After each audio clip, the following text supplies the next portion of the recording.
ظلمات سے نور تک کا سفر، قسط نمبر 8۔ میں نے اپنے کھوئے ہوئے مقصد حیات کو پا لیا تھا۔ واقعہ کچھ یوں ہے۔ شہید کے ایک دوست بیان کرتے ہیں کہ میں، ابراہیم اور کچھ اور دوست مسجد کے سامنے خوش گپیوں میں مشغول تھے کہ ایک بوڑھا آدمی آیا۔ میں اسے پہچانتا تھا۔ وہ اسی شہید کا باپ تھا جسے ابراہیم بازی دراز کی چوٹیوں سے نیچے لایا تھا۔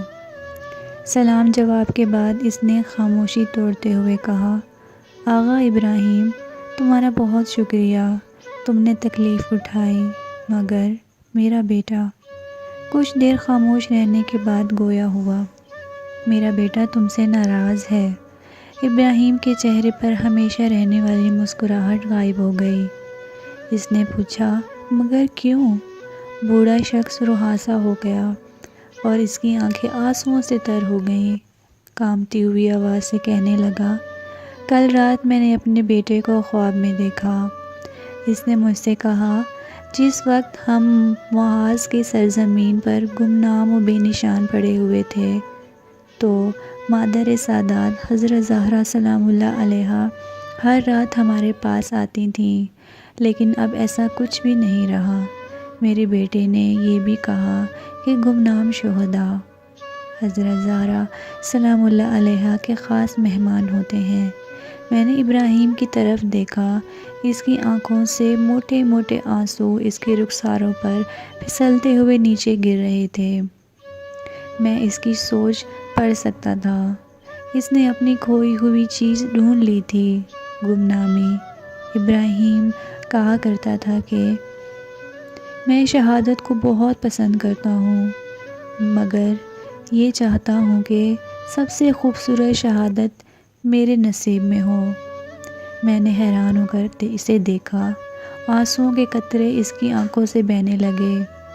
اس نے اپنی بات جاری رکھتے ہوئے کہا، اگر تم ایسی جگہ پر رہ جاتے ہو جہاں کوئی اور تم تک نہ پہنچ سکے، نہ ہی تمہیں کوئی جانتا ہو، تم خود ہو اور آقا و مولا ہو، پھر مولا تمہارا سر اپنے زانوں پر رکھ لیں، تو یہ سب سے زیادہ خوبصورت شہادت ہے۔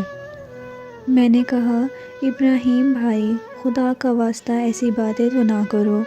آخر کار 11 فروری 1983 کو معرکہ الفجر ابتدائی کے دوران 5 روز تک محاصرے میں رہنے کے باوجود دشمن کے آگے ہتھیار نہیں ڈالے، ڈٹ کر مقابلہ کیا، باقی بچ جانے والے نوجوانوں کو پیچھے بھیج کر تنہا زخمی حالت میں گمنامی کی راہ پر چل پڑا، اور آج تک شہید گمنام ہو کر راہبان نور کے لیے نور بانٹ رہا ہے۔ وہ اپنی ماں سے یہ دعا کرنے کو کہا کرتا تھا کہ میں گمنام شہید ہوں۔ حضرت زہرا سلام اللہ علیہا سے والہانہ ایک عقیدت کی بنا پر اس کا یہ کہنا تھا کہ جب میری آقا زادی کی قبر کا نشان معلوم نہیں تو میں کیسے برداشت کر سکتا ہوں کہ میری قبر کا نشان ہو۔ خدا نے اس کی دعا قبول کر لی۔ ایک ہی نشست میں نے کتاب مکمل کر لی۔ وقت گزرنے کا احساس تک نہ ہوا۔ میرا مقصد حیات مجھ پر واضح ہو چکا تھا۔ جس کا میں عاشق ہو گیا تھا وہ صاف لفظوں میں شہادت تھا۔ اب میں شہید سے مدد کا طلبگار تھا کہ میں کیسے اپنے عشق تک پہنچ سکتا ہوں۔ ابھی انہی سوچوں میں محو تھا کہ اچانک میری نظر قریب پڑے موبائل پر پڑی۔ عباس میرے ماموں کا بیٹا، جو حال ہی میں ایران سے پڑھ کر آیا تھا اور عالم بن چکا تھا۔ مذہبی اختلاف، بابا کی ناپسندیدگی اور غریب ہونے کی وجہ سے ہمارا ان سے ملنا جلنا نہیں تھا۔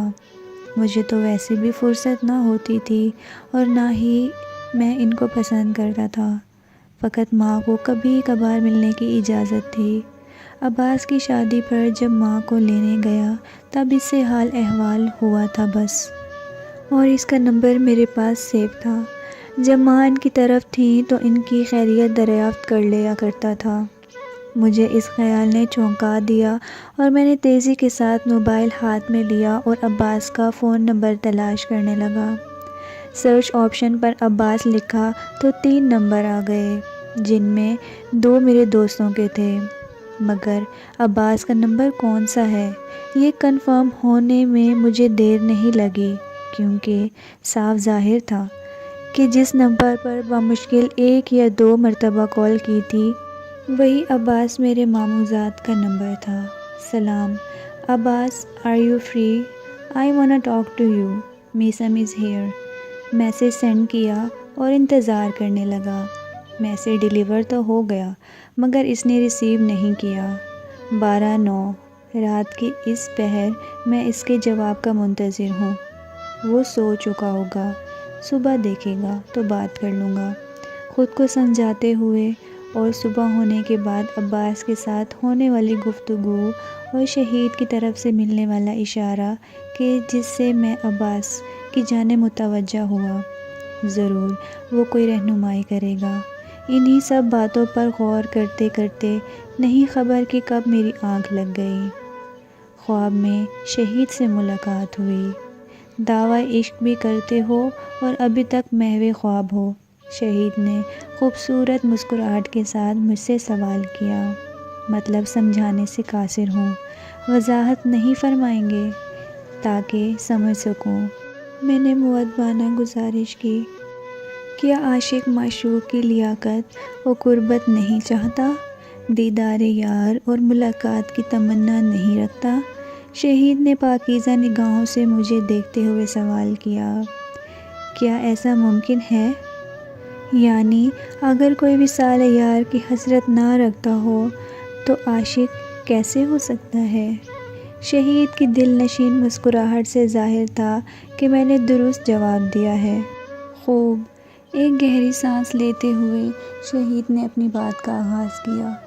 تو پھر اٹھو، تمہارا معشوق تمہارا منتظر ہے۔ خدا کے عاشق اس وقت میں کہ جب سب خواب الفت کے مزے لے رہے ہوں، بستر کو چھوڑ کر خدا کی بارگاہ میں مناجات کرتے ہیں۔ اٹھو کہ نماز عشق کا وقت ہے، جس کی اذان عاشق کے دل دیتا ہے۔ جانتے ہو یہ نماز کیا مقام رکھتی ہے؟ وہ خدا کے جو اپنے حبیب کے نرم و نازک قدموں پر ورم بھی برداشت نہیں کرتا اور کہتا ہے کہ اتنی عبادت نہ کرو میرے محبوب کہ تیرے قدموں پر ورم بھی مجھے گوارا نہیں۔ میں ان مبارک قدموں پر کائنات قربان کر دوں، مگر خدا نہیں چاہتا کہ اس کا محبوب نماز عشق قضا کرے، اسی لیے حکم دیا کہ نماز تہجد اوروں پر تو نہیں مگر آپ پر واجب ہے، اسی لیے کہ میرے پیارے محبوب تم تو وارث مقام محمود ہو، یہ لوگ نہیں۔ جب خدا نے اپنے محبوب کو مقام محمود اس نماز کے بغیر نہ دیا تو تم کیسے اس عشق میں مقام و دوام حاصل کر سکتے ہو اسے ترک کر کے؟ جب پڑھو گے تو لذت عشق، ملاقات یار کی شیرینی اور ان سے مناجات کی حلاوت سے آشنا ہو جاؤ گے۔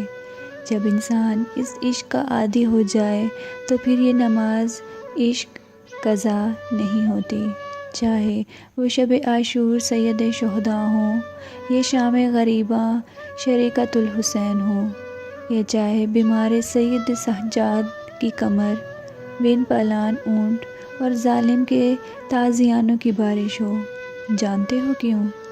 شہید نے اشکبار آنکھوں سے کانپتی ہوئی آواز سے بات کو جاری رکھتے کہا۔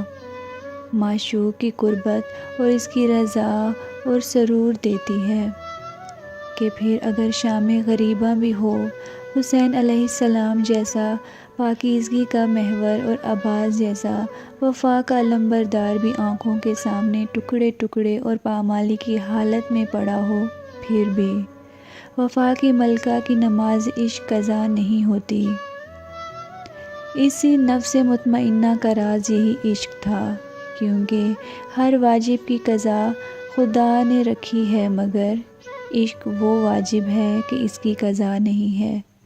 اٹھو تاکہ عاشقان خدا کی فہرست میں شمار کیے جاؤ، اس سے اسی کو طلب کر لو، اتنا گڑ گڑاؤ کہ وہ اپنی رحمت سے تمہیں قرار دے دے۔ راز عشق اور راز شہادت اسی نماز عشق اور گریہ میں پناہ ہے۔ اگر گستاخی نہ ہو تو تمہارے آنسو کہ جو اپنے عمل پر ندامت اور اس کے عشق کی طلب میں نکلے، تمہاری ماں کی طرح اس کی خدا کمزوری ہے کہ فرشتے کہتے ہوں گے خدایا یہ گناہ کرتا ہے، تیری نافرمانی کرتا ہے، تو کیوں اس کے آنسوں کو حقیقت سمجھ رہا ہے، یہ پھر گناہ کرے گا۔